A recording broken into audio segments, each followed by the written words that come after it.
అవని stories. అది పచ్చని పొలాలతో కలకలలాడి ఒక అందమైన గ్రామం. ఆ గ్రామంలో సుశీల, గురవయ్య దంపతులు నివసిస్తున్నారు. వారికి సురేష్ అని ఒకే ఒక్క కొడుకున్నాడు. అత్తగారు సుశీల నరనరాన పిసినారితనం జీర్ణించుకుపోయిన మనిషి. రూపాయి ఖర్చు పెట్టాలంటే ప్రాణం పోయినట్టు చూస్తుంది. అలాంటి ఇంటికి సురేష్ భార్యగా అవని కోడలై అడుగుపెట్టింది. అవనికి ఒకే ఒక బలహీనత ఉంది. రోజు ముద్ద దిగాలన్నా, నిద్ర పట్టాలన్నా ఆమెకు నాన్ వెజ్ ముక్క ఉండాల్సిందే. పెళ్లైన కొత్తలో ఒకరోజు మధ్యాహ్నం డైనింగ్ టేబుల్ దగ్గర వీళ్ల మొదటి యుద్ధం మొదలైంది. అవని పళ్ళెంలో వడ్డించినప్పుడు ముద్దపప్పు, చారు చూసి ముఖం మార్చుకొని, ఏంటత్తయ్యా ఇది? ఈరోజు ఆదివారం కదా, కనీసం ఒక కోడిగుడ్డైనా వండకుండా ఈ చప్పటి పప్పు చారేంటి? వసే అవనే, పప్పు జారి తింటే ఒంటికి చలవ చేస్తుంది. అయినా ఆదివారం వస్తే చికెన్లో మటన్లో తినే రూలు ఏమైనా రాజ్యాంగంలో రాసుందా ఏంటి? ఈ రోజుల్లో కేజీ చికెన్ ధర ఎంతో తెలుసా? ఆ డబ్బులతో నెల రోజులకు సరిపడా కందిపప్పు వస్తుంది. హాయిగా చారు పోసుకుని తిను. అబ్బా, నాన్ వెజ్ ముక్క తగలకుండా ఈ పప్పు చారు నా గొంతులో ఎలా దిగుతుంది దేవుడా! ఈ పిసినారి అత్తగారిని ఎలాగైనా లైన్లోకి తెచ్చి ఇంట్లో ముక్క వండించాల్సిందే. అవని తన మనసులోనే అలా అనుకొని ఎలాగలా ఇష్టంగా ఆ రోజుకి ఆ పప్పు చారుతోనే భోజనం ముగించేస్తుంది. మరుసటి రోజు ఉదయం అత్తగారు సుశీల నిద్రలేచే సమయానికి వాళ్ళ పక్కింటి పెరట్లో 2 కోళ్లు కుక్కరుకో అంటూ అరుస్తూ అటు ఇటు తిరుగుతున్నాయి. ఆ శబ్దానికి సుశీల నిద్రలేచి విసుక్కుంటూ పెరట్లోకి వెళ్ళింది. చిచి, ఏమిటి మాయదారి కోళ్ళు? ఎక్కడి నుంచి దాపరిచ్చాయో ఏంటో, పెరట్లో ఉన్న మొక్కలన్నింటినీ గీకి పడేస్తున్నాయి. పండి పండి పండట. అత్తగారు అలా కోళ్ళని తిడుతూ కసురుకుంటూ ఉండగా ఇంతలోని అవని అక్కడికి నవ్వుకుంటూ వచ్చింది. ఏంటత్తయ్యా, వాటిని అలా కసురుకుంటున్నారు? అవి మాయదారి కోళ్లు కాదత్తయ్యా, మనింటికి నడిచి వచ్చిన అదృష్టం. నేను ఎప్పటినుంచో నాన్ వెజ్ తినాలని తప్పించిపోతున్నాను కదా, అందుకే ఆ దేవుడు నా మొరాలకించి ఈ రూపంలో వాటిని మన ఇంటికి పంపించాడేమో. ఏంటి నువ్వు మాట్లాడుతోంది? నాకేం అర్థం కావట్లేదు. దేవుడు కోళ్ల రూపంలో రావడమేంటి? అబ్బా, ఆలోచించండి అత్తయ్యా. మార్కెట్కి వెళ్ళి చికెన్ కొనాలంటే కేజీ 100 రూపాయలు పెట్టి కొనాలి. కానీ ఇప్పుడు రూపాయి ఖర్చు పెట్టే పనే లేకుండా దర్జాగా 2 కోళ్లు మన ఇంటి పెరట్లోకి నడిచొచ్చాయి. ఈరోజు ఒక కోడి కోసి కూర వండేశామనుకోండి, మీకు డబ్బులు కలిసొస్తాయి. నాకు నాన్ వెజ్ తినాలన్న కోరిక తీరుతుంది. ఎంత డబుల్ ప్రాఫిట్ చూసారా? అబ్బా, ఎంత మంచి సలహా ఇచ్చావే అవని. రూపాయి ఖర్చు లేకుండా చికెన్ కూర అంటే అంతకంటే భాగ్యం ఏముంది? ఈరోజు ఒక కోడిని కోసి పారేద్దాం, 2వ కోడిని రేపు వండుకుందాం.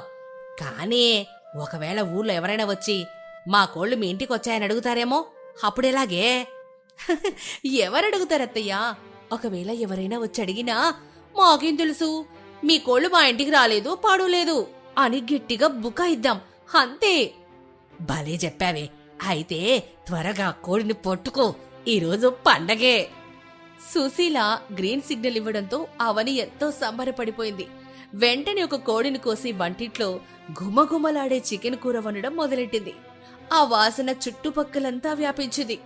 సుశీల కూడా డబ్బులు మిగిలాయి అన్న ఆనందంతో ఇల్లంతా తిరుగుతోంది. ఇంతలో మావయ్య గారు గురవయ్య బయటనుంచి కంగారుగా ఇంట్లోకొచ్చాడు. అమ్మా అవని, ఇందాక దారిలో మన సుబ్బయ్య కలిశాడమ్మా. వాడి దగ్గర నువ్వు నిన్న సాయంత్రం 2 కోళ్లు తీసుకొచ్చావంటగా. ఆ కోళ్ల డబ్బులు మన సురేష్ సాయంత్రం ఇస్తాడని చెప్పావట. అందుకే నేనే సుబ్బయ్యకి ఆ కోళ్ల డబ్బులు చేతులు పెట్టొచ్చాను. సురేష్కి ఫోన్ చేసి ఇక నువ్వు సుబ్బయ్యకి డబ్బులు ఇవ్వనక్కర్లేదు, నానిచ్చేశాడని చెప్పేయమ్మా. మావయ్య నోటి నుంచి ఆ మాట వినగానే అత్తగారు సుశీల తలపైన ఒక్కసారిగా పిడుగుపడినంత పనైంది. ఫ్రీగా వచ్చాయి అనుకున్న కోళ్లకు డబ్బులు కట్టాల్సి వచ్చిందని తెలియగానే ఆమెకు గుండాగినంత పనైంది. కోపంతో ఊగిపోతూ కోడల మీద విరుచుకుపడింది. సుశీల వంటింట్లోకి పరుగు పరుగునొచ్చి, వసయ్యావనే, ఎంత మోసగత్తవే నువ్వు! నరరూప రాక్షసివి! దేవుడు పంపించాడు, లక్ష్మీదేవి నడిచొచ్చి చెప్పింది అని నన్ను నమ్మించి నా గొంతు గోసావు గదే. రూపాయి ఖర్చు లేకుండా చికెన్ తింటున్నాని నేను సంబరపడిపోతుంటే నా వెనక ఎంత పెద్ద స్కెచ్ చేసావా? అత్తయ్య, నేను అది... ఏంటి అది ఇది అని? ఏంది? నీ నాన్ వెజ్ పిచ్చి తాగలెట్ట. నా కొడుకు సంపాదని నా మొగుడు జేబుని ఇలా గుల్ల చేస్తావా? పిసినారి దాన్ని నన్నిలా నట్టేట ముంచుతావా? పెరట్లో మొక్కలు పాడు చేస్తున్నాయని నేను కోళ్ళను తిడుతుంటే నువ్వు నా నెత్తిన కోడిని పెట్టి కోసి పారేశావు కదే. ఆ సుబ్బయ్యగాడు ఒక్కో కోడికి ఎంత రేటు వేశాడో ఏంటో నా గుండె తల్లాడిపోతుంది. ఈ రోజుతో నీ చికెన్ తిండి ఆపేస్తా. ఇకపై ఇంట్లో మొక్క వండితే నేను ఒప్పుకునేదే లేదు. పరమ కిరాతకురాలివి కదే నువ్వు. అత్తగారు సుశీల అలా నోటికొచ్చినట్టు తిడుతూ ఇకపై ఇంట్లో నాన్ వెజ్ వండనిచ్చేది లేదనడంతో అవనికి ఎక్కడో కాలిపోయింది. ఈ పిసినారి అత్తగారిని వదిలితే లాభం లేదనుకొని ఒక్కసారిగా అవని పూనకం వచ్చినట్లుగా ఊగిపోతూ కళ్ళు పెద్దవి చేసి సుశీల వైపు చూస్తూ గట్టిగా అరవడం మొదలెట్టింది. అవని పూనకం వచ్చినట్టు ఊగుతూ భయంకరమైన గొంతుతో, వసే సుశీల, నేనెవరో తెలిసే మాట్లాడుతున్నావా? నేనే మీ ఇంటి ఇలవేల్పునే. ఏటా నాకు కోడి బలిస్తానని మొక్కుకున్నావు. ఆ బలివ్వకుండా నన్ను వదిలేశావు. అందుకే ఆగ్రహంతో నేను నీ కోడలి శరీరంలోకి ఆవహించాను. నాకు నచ్చినట్టుగా ఈ ఇంట్లో ఉంటున్నాను. అలాంటి నన్ను, నా కోడలని ఈ ఇంట్లో నుంచి పంపించాలని చూస్తున్నావా? నాకే ఎదురు తిరుగుతావా? నాకు కోరింది పెట్టకపోతే మీ ఇల్లు నాశనం చేస్తానే. నిన్ను అంతం చేస్తానే. అమ్మో తల్లి, క్షమించమ్మా. నువ్వు మా ఇంటి దేవతవని తెలియక నోరు జారి ఏదో మాట్లాడేశాను తల్లి. నా తప్పు తెలుసుకున్నాను.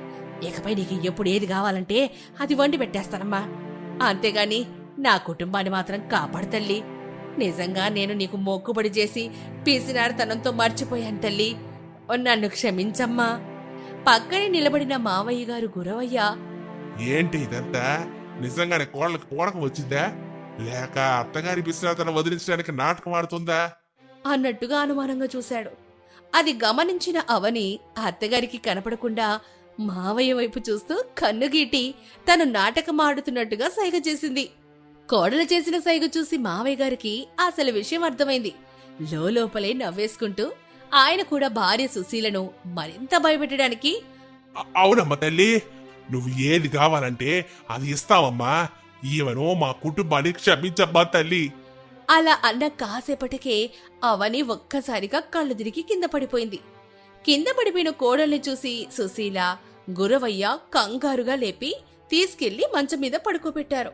ఆ తర్వాత సుశీల హడావిడిగా వంటింట్లోకెళ్లి ఆ కోడి కూరను ఎంతో రుచిగా సిద్ధం చేసి గిన్నెలన్నీ తీసుకొచ్చి డైనింగ్ టేబుల్ మీద పెట్టింది. అంతా వడ్డించాక మంచం దగ్గరికి వెళ్లి కోడల్ని పైకి లేపింది. అవని ఏమీ తెలియనట్టుగా కళ్ళు నిలుపుకుంటూ పైకి లేచింది.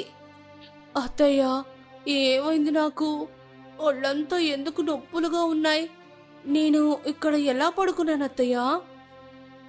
ఏవి లేదమ్మా అవని, నువ్వు బాగా నీరసంగా ఉండి కాళ్ళు తిరిగి పడిపోయావులే. నీకోసం నీకిష్టమైన కోడి కూర చేశాను. రమ్మా, భోజనం చేద్దువు గానిదా. అదేంటత్తయ్య, ఇందాక అంత డబ్బులు దండగాని వద్దన్నారు కదా, మళ్ళీ ఇప్పుడేంటి నాకు నాన్ వెజ్ పెడుతున్నారు? అబ్బా, నేనెప్పుడు వద్దన్నానమ్మా.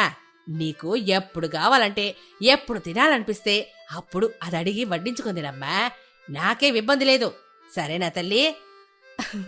అవని మనసులో నవ్వుకుంటూ, సరే అత్తయ్య, ఇంత మంచి మనసు మీకు ఎప్పుడొచ్చిందో ఎలా వచ్చిందో నాకు తెలియదు కానీ నేను మాత్రం చాలా సంతోషపడుతున్నానత్తయ్య. అవని మనసులోని మురిసిపోతూ డైనింగ్ టేబుల్ దగ్గరికెళ్లి కూర్చొని ఆ గుమగుమలాడే కోడి కూరను ఎంతో ఇష్టంగా ఆరగించడం మొదలెట్టింది.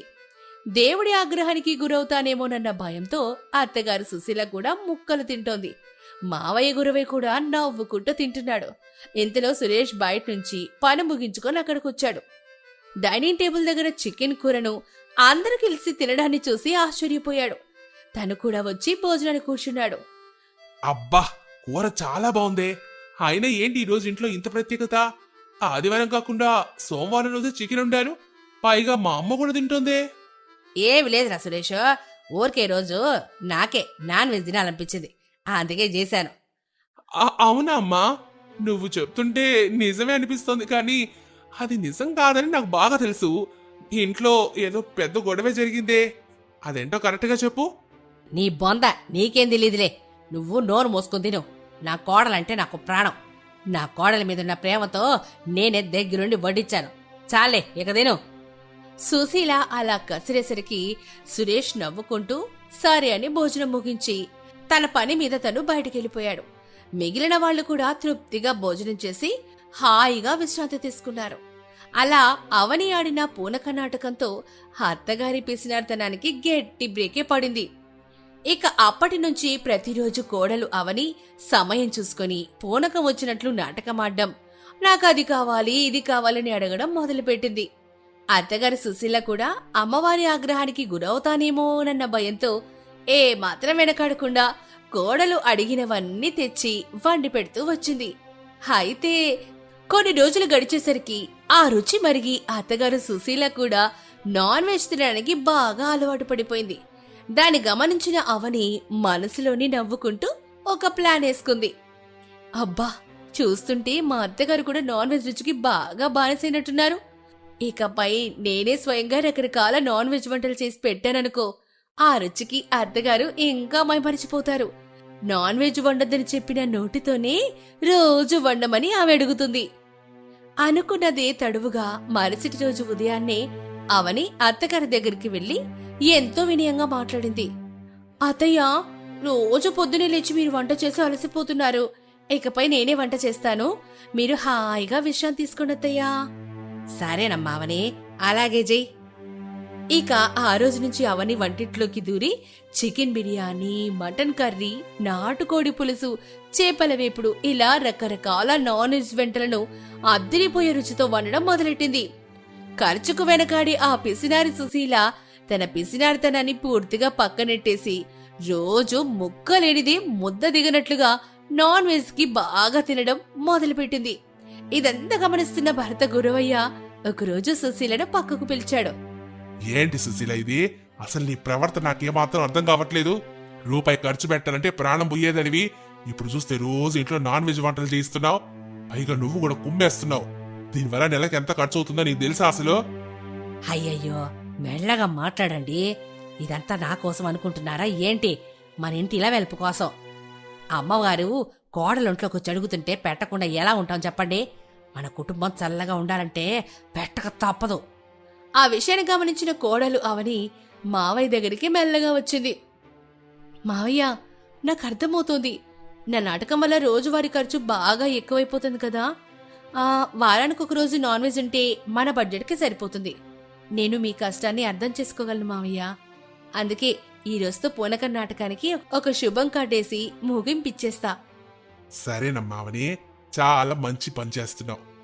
కొంత సమయం తర్వాత అందరూ హాల్లో కూర్చొనుండగా అవని ఒక్కసారిగా మళ్లీ పూనకం వచ్చినట్లుగా కళ్ళు పెద్దవి చేసి గాల్లోకి చేతులూపుతూ ఊగిపోవడం మొదలెట్టింది. అది చూసి సుశీల కంగారుగా చేతులు జోడించింది.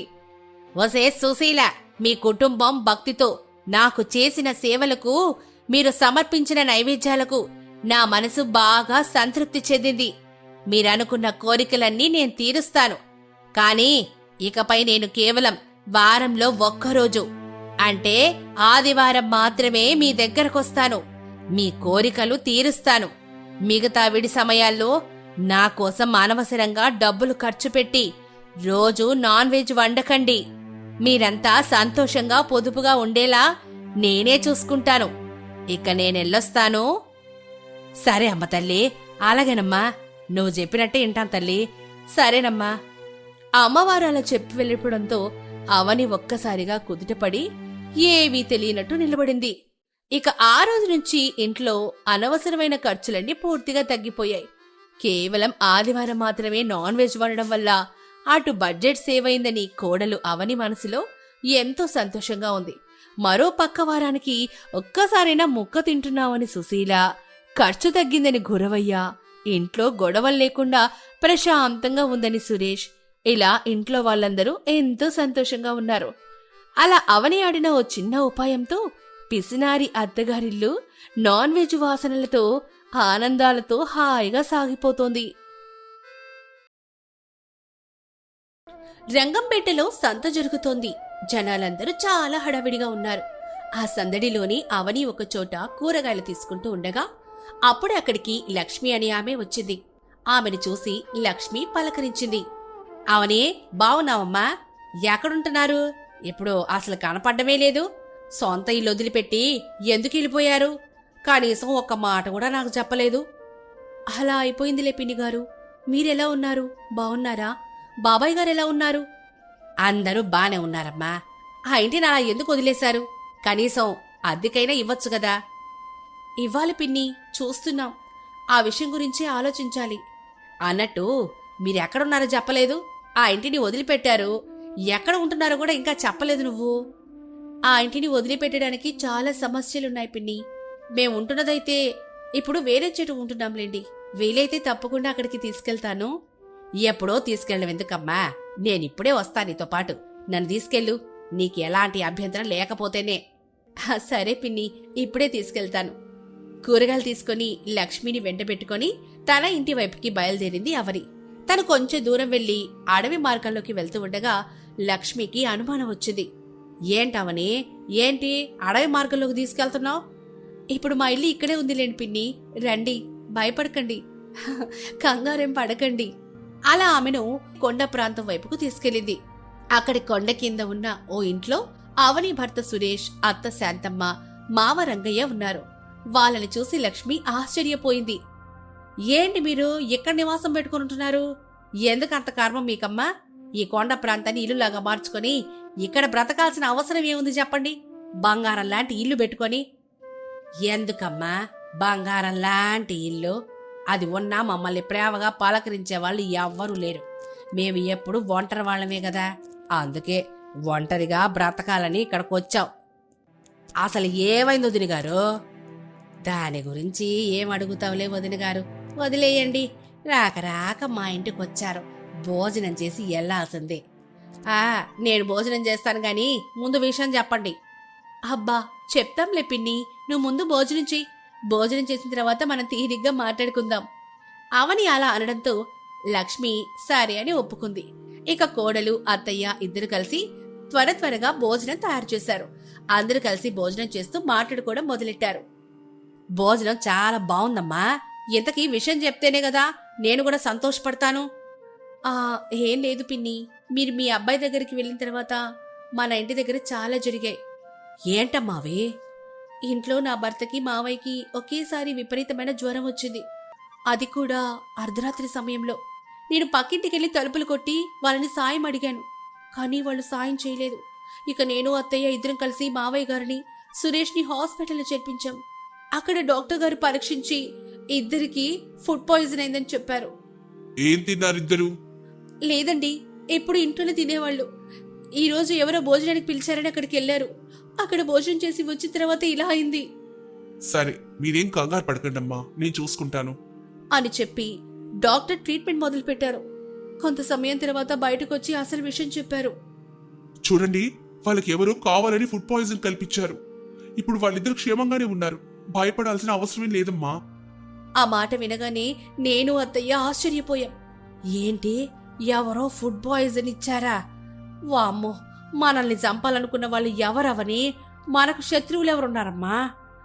అవునత్తయ్య, నాకు అదే అర్థం కావట్లేదు.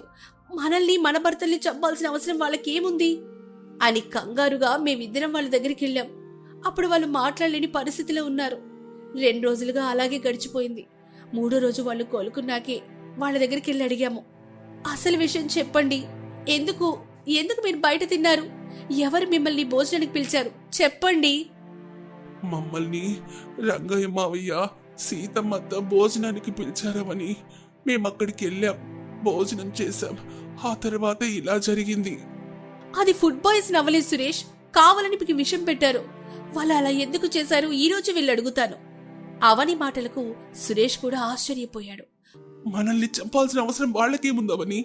మనం హాస్పిటల్ నుంచి ఇంటికి తిరిగి వెళ్ళిన తర్వాత ఈ విషయం గురించి వాళ్ళతో నిలదీసి మాట్లాడదాం అని సురేష్ చెప్పాడు. లక్ష్మి పిన్ని ఇదంతా విని, ఆ మాటలు విని ఆశ్చర్యంగా, మరి హాస్పిటల్ నుంచి వచ్చిన తర్వాత వాళ్ళని గట్టిగా నిలదీశారా? ఏం జరిగింది ఆ తర్వాత అని లక్ష్మి అడిగింది. ఏం జరుగుతుంది పిన్ని, గట్టిగా నిలదీయడమేంటి? అసలు పంచాయతీలోకి వాళ్ళని లాగాం. అప్పుడు వాళ్ళు నిజాన్ని ఊరి ముందు బయట పెట్టారు. అప్పుడు పంచాయతీలో రంగయ్య తన తప్పు ఒప్పుకున్నాడు. తప్పు చేశాం, క్షమించేసేయండి. ఎందుకంటే నా కొడుకు కోడలు సంతోషంగా ఆ పెద్ద ఇంటిని కొనాలని చూశారు. కానీ మధ్యలో ఈ కుటుంబం వాళ్ళొచ్చి దాన్ని ఎక్కువ రేట్ పెట్టి తీసుకున్నారు. అది కడుపులో పెట్టుకునే మేము ఈ పని చేశాం. మీరు చచ్చిపోతే ఆ ఇంటిని మళ్ళీ మా కొడుకు కోడలు కొనొచ్చని అలా చేశాం. ఊరి పెద్ద సుబ్బయ్య ఆ మాటలు విని ఆగ్రహంతో ఊగిపోయాడు. సుబ్బయ్య, ఎంత పని చేశారు! మీ స్వార్థం కోసం 2 ప్రాణాలు బలి తీయాలని కోరుకున్నారా మీరు? ఈ ఊర్లో ఉండడానికి అసలు వీల్లేదు. మర్యాదగా ఈ ఊరిని వదిలిపెట్టి వెళ్ళిపోండి. ఏదో పొరపాటు జరిగిపోయింది. ఇక మీదట అలాంటి పొరపాటు జరగవు. మమ్మల్ని సొంత ఊరు వదిలిపెట్టి వెళ్ళమంటే ఎక్కడికి వెళ్తాం చెప్పండి? ఇవన్నీ కూడా తప్పు చేసే ముందు ఆలోచించాలి రంగయ్య. తప్పు జరిగిపోయిన తర్వాత కాదు. అప్పుడు అవని ముందుకొచ్చి ఊరి పెద్దను వేడుకుంది. అయ్యా ఊరి పెద్దగారు, వాళ్ళని క్షమించి వదిలేయండి. అన్నిటికీ కారణం ఆ ఇల్లే కాబట్టి ఆ ఇల్లుని వాళ్ళకి తిరిగిచ్చేస్తాం. మాకెంతో కొంత డబ్బునివ్వమని చెప్పండి. శిక్ష అనుభవించాల్సిన కుటుంబం ఇంత మర్యాదగా మాట్లాడంతో మిమ్మల్ని వదిలేస్తున్నాం. ఇక ఇంటి సమస్య గురించి కూడా ఆలోచించి నిర్ణయం తీసుకోండి. కాని శాంతమ్మకు మాత్రం ఆ నిర్ణయం నచ్చలేదు. అయ్యో నా కోడలు ఏదో పొరపాటుగా అలా మాట్లాడిందేమో గాని ఇల్లు నమ్మడం అయితే నాకిష్టం లేదు. కొంచెం సమయం అయితే ఇవ్వండి, దీని గురించి ఆలోచిస్తాం. అప్పటిదాకా మేము ఈ ఊర్లో గాని చుట్టుపక్కల గాని ఉండం. శిక్ష అనుభవించాల్సింది వారు కదమ్మా. మీరెందుకు అలా శిక్ష అనుభవించాలి? అసలు మీరెందుకు అలా అనుకుంటున్నారు? మేమేమి మీ శిక్ష అనుభవించలేదు ఊరి పెద్దగారు. భగవంతుడు ఎవరికి ఏ శిక్ష విధించాలో ఆయనకు తెలుసు. ఆ శిక్ష ఖచ్చితంగా అందిస్తాడు. కాకపోతే మేము గట్టిగా నమ్మినా నా అనుకున్న వాళ్లే మమ్మల్ని ఎంత పెద్ద మోసం చేస్తే తట్టుకోలేకపోతున్నాం. అందుకే కొన్ని రోజులు ఈ మేకవన్నే పులుల నుంచి దూరంగా వెళ్లాలని నిర్ణయించుకున్నాం. అంతే తప్ప మరేమీ ఆలోచన లేదయ్యా. సరే, మీ నిర్ణయానికి వదిలేస్తున్నాం. త్వరగా ఆ ఇంటి విషయం కూడా చెప్పండి అని పంచాయతీలో తేల్చి చెప్పారు. అప్పటినుంచి మేం ఆ ఊరు నుంచి దూరంగా వచ్చి ఇక్కడ ఉంటున్నామని జరిగిన విషయమంతా చెప్పింది అవని. ఆ మాటలు విని లక్ష్మి కళ్లల్లో నీళ్లు తిరిగాయి. అయ్యయ్యో, ఆ రోజు నేనక్కడ ఉండాల్సిందే. ఇదంతా జరిగినప్పుడే కదా ఆ కుటుంబాన్ని మరింత గట్టిగా అడిగేదాన్ని. పోనీలే, భగవంతుడు మంచి వాళ్లకు ఎప్పుడు మంచే చేస్తాడు. మీరిక్కడ ఉంటున్నారు కదా, మీరిక్కడి నుంచి తిరిగి గ్రామానికి వస్తారులే. అంతా మంచే జరుగుతుంది చూడండి. మాకు గ్రామానికి తిరిగి రావాలని అస్సలేదు పిన్ని. మాకు ఇక్కడే సంతోషంగా ఉంది. మమ్మల్ని ఎవరూ ఒక మాట అనరు, మమ్మల్ని ఎవరూ పట్టించుకోరు. ఏదైనా అవసరం ఉంటే మాలో మేమే చూసుకుంటాం. సరేలే అమ్మా, మీరు జాగ్రత్తగా ఉండండి. నేను బయలుదేరతానిక.